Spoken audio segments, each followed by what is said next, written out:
Hello दोस्तों, नमस्कार। आज का टॉपिक है कि क्या समलैंगिक विवाह को हिंदुस्तान में कानूनी मान्यता दी जा सकती है या नहीं दी जा सकती है। Can same sex marriage be legalized in India और नॉट। तो आज इस विषय पर चर्चा करेंगे और हमारा लेसन प्लान है कि why is it in the news. यह विषय समाचार में क्यों है, गवर्नमेंट का इस पर क्या स्टैंड है, उनका क्या पक्ष है, दूसरे देशों में समलैंगिक विवाह की क्या स्थिति है और हिंदुस्तान में पब्लिक ओपिनियन क्या है, जनमत क्या कहता है। और इसके अलावा हिंदुस्तान में मैरिज अर्थात विवाह का क्या स्थान है, चाहे हिंदू विवाह हो या मुस्लिम विवाह हो, उसके बारे में भी चर्चा करेंगे और अंत में कंक्लूजन, निष्कर्ष। तो दोस्तों, यह विषय चर्चा में क्यों है, आपने अखबार में और टेलीविजन में पढ़ा होगा, देखा होगा कि भारत के मुख्य न्यायाधीश ने अटॉर्नी जनरल ऑफ इंडिया और केंद्र सरकार से स्पेशल मैरिज एक्ट 1954 के संबंध में अपना अभिमत पेश करने के लिए कहा है कि क्या सेम सेक्स मैरिज अर्थात समलैंगिक विवाह को कानूनी दर्जा दिया जाए या नहीं दिया जाए।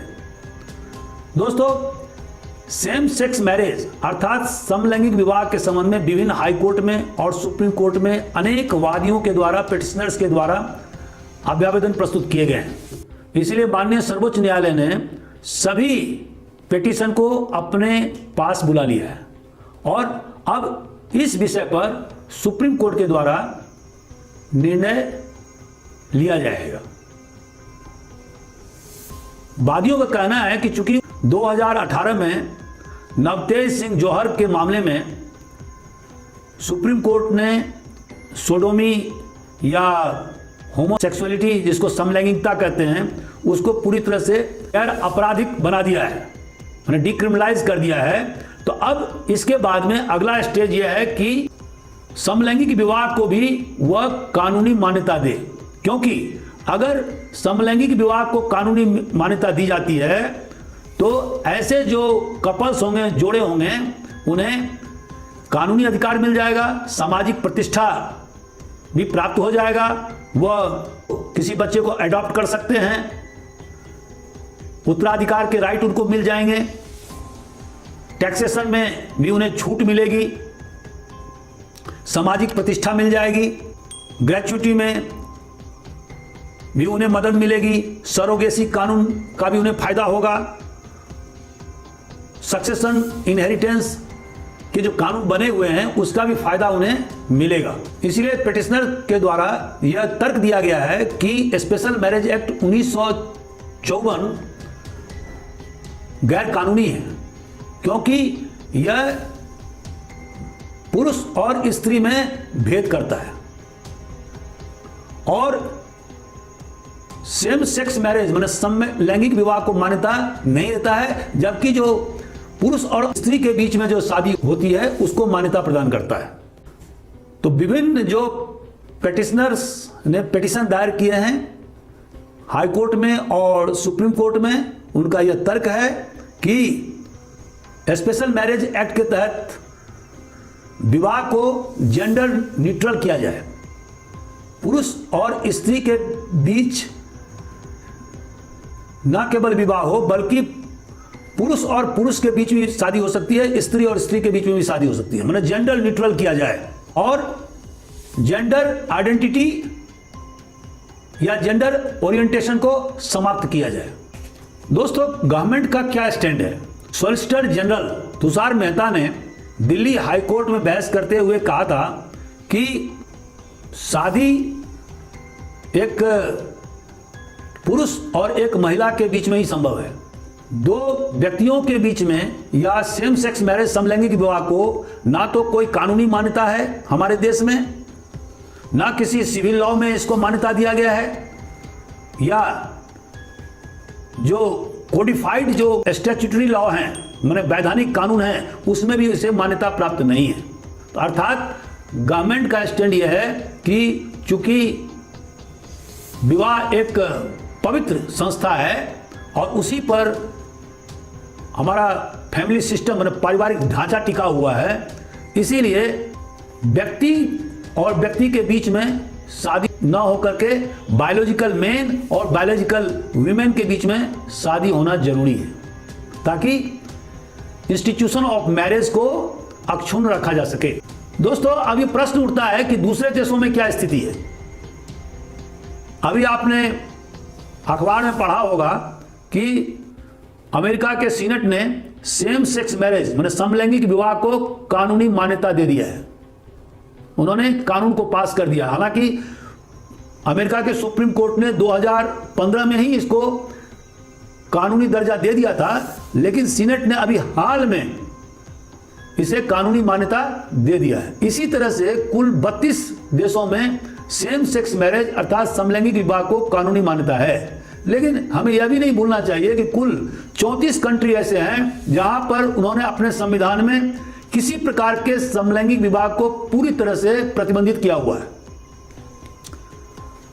तो इसका मतलब यह हुआ कि इस विषय पर विश्व में विभिन्न देशों पर में अनेक प्रकार के और विभिन्न राय हैं, कोई एक मत नहीं है। हमारे देश में पब्लिक ओपिनियन क्या है, जनमत क्या है? तो एक सर्वे के अनुसार 2015 में 29% लोग समलैंगिक विवाह को समर्थन करते थे। उसी तरह से 2019 में मूड ऑफ द नेशन के द्वारा सर्वे किया गया और उसमें 24% लोगों ने समलैंगिक विवाह को स्वीकृति दिया, लेकिन 62% लोग इसके विरुद्ध थे।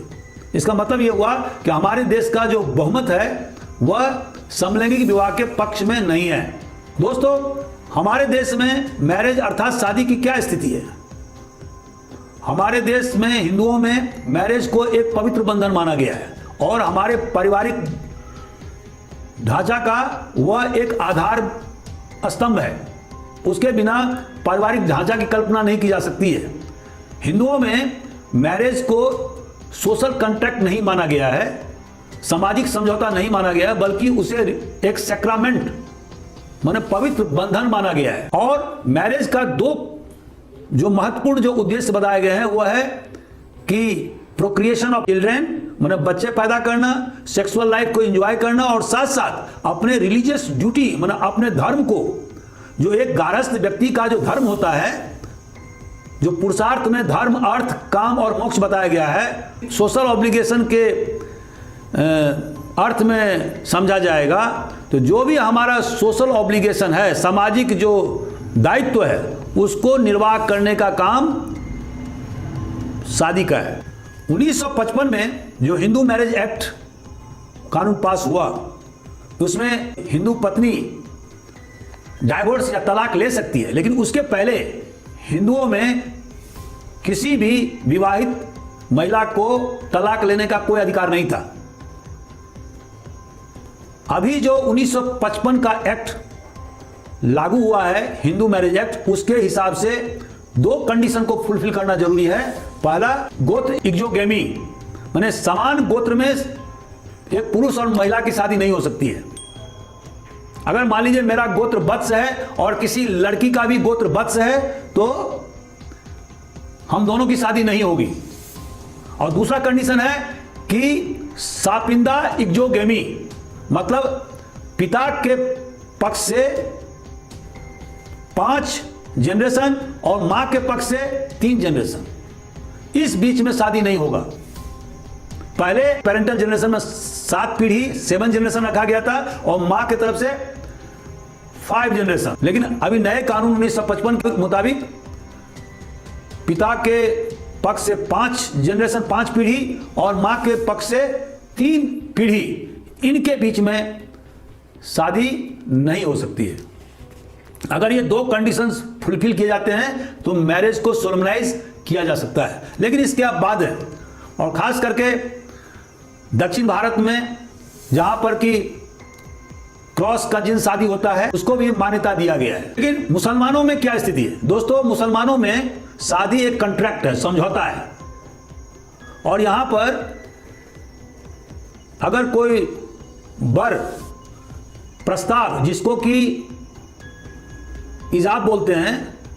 अगर किसी वधू को देता है और अगर वधू उसे कबूल करती है, माने एक्सेप्ट करती है, तभी निकाह पढ़ा जाएगा, मतलब सही निकाह होगा, अन्यथा वह निकाह या शादी गैर कानूनी माना जाएगा। मुस्लिमों में भी क्रॉस कजिन और पैरेलल कजिन में शादी की प्रथा है। पैरेलल कजिन मतलब चचेरे बहन, चाचा के लड़कियों के बीच में शादी हो सकती है, और क्रॉस कजिन मतलब ममेरे पक्ष में, माँ के पक्ष से, मामा के लड़के या लड़कियां, उनके बीच में शादी हो सकती है। और पाकिस्तान में तो ये हालत है कि 70% शादियां क्रॉस कजिन में या पैरेलल कजिन में शादी हो रही है, और जिससे बहुत सारे बच्चे बहरे पैदा हो रहे हैं, गूंगे पैदा हो रहे हैं, जो कि एक बहुत चिंताजनक स्थिति है। तो दोस्तों, निचोड़ क्या है?